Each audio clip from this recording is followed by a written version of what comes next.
얼마 전에 그 장동혁 대표도 어떤 세력이든 뭐 손을 잡아야 된다. 네. 보수 세력들 얘기를 하면서 정광훈이라든지 그다음 네. 황교안 이런 식의 언급을 했다고 하는데 국민의힘이 다시 살아날 길은 과거와의 단절이에요. 그래서 윤 어게인 세력과의 단절을 해야 되고 그리고 극우 보수주의자들과의 단절, 특히 무슨 부정선거를 아직까지 주장하고 있는 네. 그런 분들과는 손절을 해야 된다. 그래야지만이 건강한 보수로 인정을 받을 수 있는데 그렇게 하지 못하고 있고 진심으로 걱정돼서 얘기를 드린다면 원외 위원장들 얘기를 좀 들으셔라. 배지를 달지 못한 이제 지역구의 원외 위원장들의 얘기들이 저는 굉장히 좀 합리적이라고 보거든요. 그래서 좀 그분들의 민심을 바로 측정할 수 있는 그분들의 의견을 좀 들어야 되지 않을까 싶은데 그렇게 안 될 것 같습니다. 정권 출범 초반이니까 뭐 이런 악재가 터져도 일단은 버틸 수 있을 거다 정부가. 그런데 문재인 정부 때 조국 사태처럼 국민의 영린을 건드리는 사태가 분명히 터진다. 그때가 되면 지지율이 뒤집어질 것이다 라는 얘기를 하시는 분도 계시던데 어떻게 보세요? 네, 거의 저는 감 떨어지게 기다리는 거죠.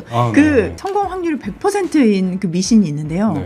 그게 바로 기우제입니다. 비가 올 때까지 하니까요. 어떤 짓을 해도 비가 올 때까지 그걸 하기 때문에 보수도 본인들이 수권 정당으로서의 능력을 인정받아야 됩니다. 지금 뭐 의석수가 적다 하는데 민주당 80석일 때도 했거든요. 수권 정당으로서의 대안을 제시하고 능력을 보여주고 그리고 특히 중요한 건 과거와의 절연. 윤 어게인 세력과의 단절 이것을 보여주는 것이 저는 개인적으로 뭐 박근혜 대통령을 뭐 좋아하지는 않지만 그럼에도 불구하고 과거에 천막 당사했던 건 저는 높이 평가하고 싶어요. 천막 당사를 했을 때 그들이 변할 것이라고 기대를 했잖아요. 근데 지금 국민의힘에는 그런 천막 당사와 같은 모습이 보여지지 않는다라고 생각을 합니다.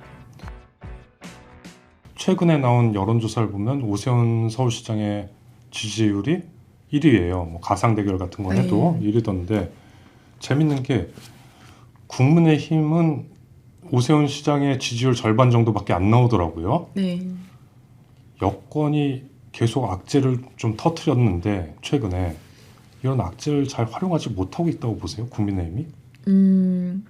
지금 국민의힘이 저는 굉장히 좀 염려스러운 부분이 얼마 전에 그 장동혁 대표도 이제 뭐 어떤 세력이든 뭐 손을 잡아야 된다. 보수 세력들 얘기를 하면서 정광훈이라든지 그다음 황교안 이런 식의 언급을 했다고 하는데 저는 그렇습니다. 국민의힘이 다시 살아날 길은 과거와의 단절이에요. 그래서 윤 어게인 세력과의 단절을 해야 되고 그리고 극우 보수주의자들과의 단절, 특히 무슨 부정선거를 아직까지 주장하고 있는 그런 분들과는 정말 손절을 해야 된다. 그래야지만이 건강한 보수로 인정을 받을 수 있는데 지금 그렇게 하지 못하고 있고 좀 그게 국민의힘 내부에 지금 의석 분포도 영향이 있는 것 같습니다. 어떻게요? 이제 지금 국민의힘의 지금 현역 의원들이라고 하시는 분들이 주로 사실은 TK, 그렇죠. 그냥 국민의힘 깃발만 꽂으면 되는 지역들이 많아요. TK라든지 뭐 강남 지역들.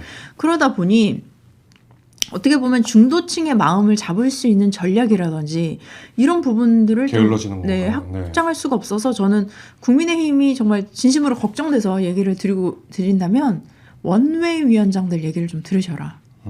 지금 배지를 달지 못한 이제 지역구의 원외 위원장들의 얘기들이 저는 굉장히 좀 합리적이라고 보거든요. 그래서 좀 그분들의 민심을 바로 측정할 수 있는 그분들의 의견을 좀 들어야 되지 않을까 싶은데 그렇게 안 될 것 같습니다. 기득권 때문이겠죠? 네. 그것도 알겠습니다. 그런데 어떤 분은 이렇게 얘기하시는 분도 계셨어요. 정권 출범 초반이니까 뭐 이런 악재가 터져도 일단은 버틸 수 있을 거다 정부가 여권이. 그런데 문재인 정부 때 조국 사태처럼 국민의 영린을 건드리는 사태가 분명히 터진다. 그때가 되면 지지율이 뒤집어질 것이다 라는 얘기를 하시는 분도 계시던데 어떻게 보세요? 네, 거의 저는 무당 수준인가요? 아니 그냥 감 떨어지게 기다리는 거죠. 과거에 미신, 뭐 토테미즘이나 뭐 이런 미신들 있잖아요. 가장 성공 확률이 100%인 그 미신이 있는데요.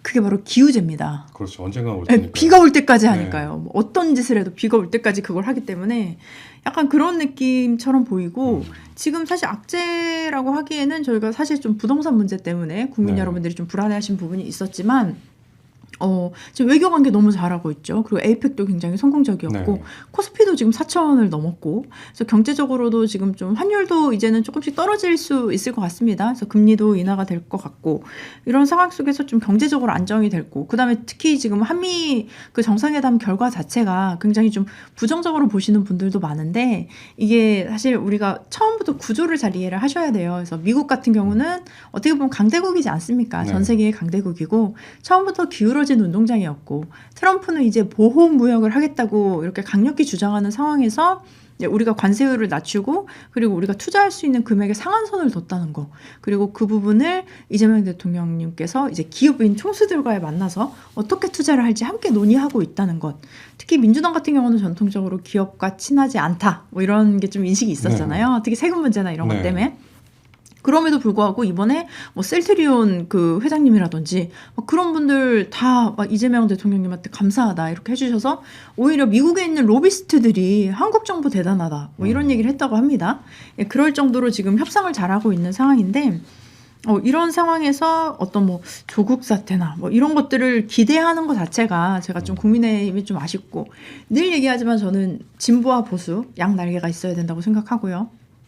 그러면 보수도 본인들이 수권 정당으로서의 능력을 인정받아야 됩니다. 지금 뭐 의석수가 적다 하는데 민주당 80석일 때도 했거든요. 그렇기 때문에 수권 정당으로서의 대안을 제시하고 능력을 보여주고, 그리고 특히 중요한 건 과거와의 절연, 그 윤어게인 세력과의 단절, 이것을 보여주는 것이, 저는 개인적으로 뭐 박근혜 대통령을 뭐 좋아하지는 않지만 그럼에도 불구하고 과거에 천막당사했던 건 전 높이 평가하고 싶어요.